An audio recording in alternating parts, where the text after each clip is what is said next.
आज हम कंसेंसस का अभ्यास करने वाले हैं। सबसे पहले तो तुम्हें ये समझने की ज़रूरत है कि ब्लॉकचेन के अंदर ब्लॉक्स होते हैं जो एक दूसरे के साथ कनेक्टेड होते हैं, और अगर हमें इस ब्लॉकचेन के अंदर किसी ब्लॉक को ऐड करना है तो ये काम माइनस कर सकते हैं। और माइनस ये काम क्यों करते हैं? माइनस ये काम इसलिए करते हैं क्योंकि ऐसा करने के लिए माइनर को रिवॉर्ड मिलता है। लेट्स से फॉर एग्जांपल, अगर कोई माइनर ब्लॉकचेन के अंदर ब्लॉक ऐड कर लेता है तो उसको रिवॉर्ड मिलेगा।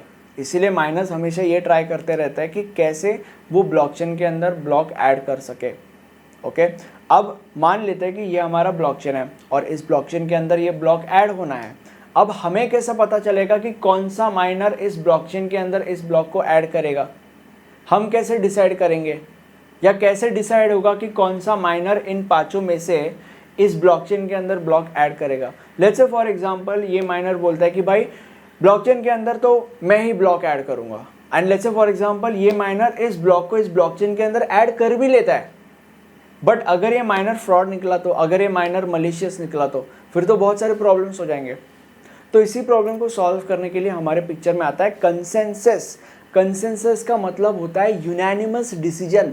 मतलब जब सारे के सारे मेंबर्स मिलकर किसी एक डिसीजन के ऊपर अग्री करते हैं तो इसका मतलब सारे के सारे मेंबर्स उस एक डिसीजन को अपने कंसेंसस दे रहे हैं। मतलब बेसिकली वही, सारे के सारे मेंबर्स उस डिसीजन के ऊपर अग्री कर रहे हैं। या तुम ऐसे भी कह सकते हो, इन अदर वर्ड्स या इन शॉर्ट, कंसेंसस एक ऐसा तरीका है जिसके मदद से हम ये डिसाइड कर सकते हैं कि ब्लॉकचेन के अंदर कौन सा माइनर ब्लॉक को ऐड करेगा, और वो जो भी डिसीजन होता है वो डिसीजन यूनैनिमस डिसीजन होता है।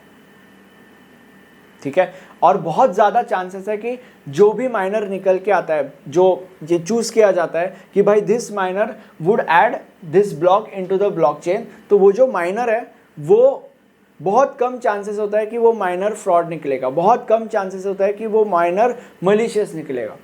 इसीलिए कंसेंसस बहुत इंपॉर्टेंट होता है। अब कंसेंसस के होते हैं कुछ प्रोटोकॉल्स, वैसे तो बहुत सारे प्रोटोकॉल्स होता है बट ये 3 मेजर प्रोटोकॉल्स है। पहला प्रोटोकॉल प्रूफ ऑफ वर्क, ये बिटकॉइन में यूज़ किया जाता है। दूसरा प्रोटोकॉल प्रूफ ऑफ स्टेक, ये इथेरियम में यूज़ किया जाता है। ये 2 सबसे ज़्यादा इंपॉर्टेंट प्रोटोकॉल्स हैं। अब आगे आने वाले लेक्चर्स में हम इन तीनों प्रोटोकॉल्स का अभ्यास करने वाले हैं, और अगर और प्रोटोकॉल्स हैं जिनके ऊपर तुम चाहते हो कि मैं लेक्चर बनाऊं तो आप मुझे वैसे कमेंट सेक्शन में बता सकते हो। उन प्रोटोकॉल्स के ऊपर भी हम लेक्चर बनाएंगे। अगर ये वीडियो अच्छा लगा है प्लीज़ इस वीडियो को एक लाइक करो। यह हमारा प्लेलिस्ट है, इस प्लेलिस्ट के अंदर आपको इस सब्जेक्ट के सारे लेक्चर्स मिल जाएंगे। Thank you so much.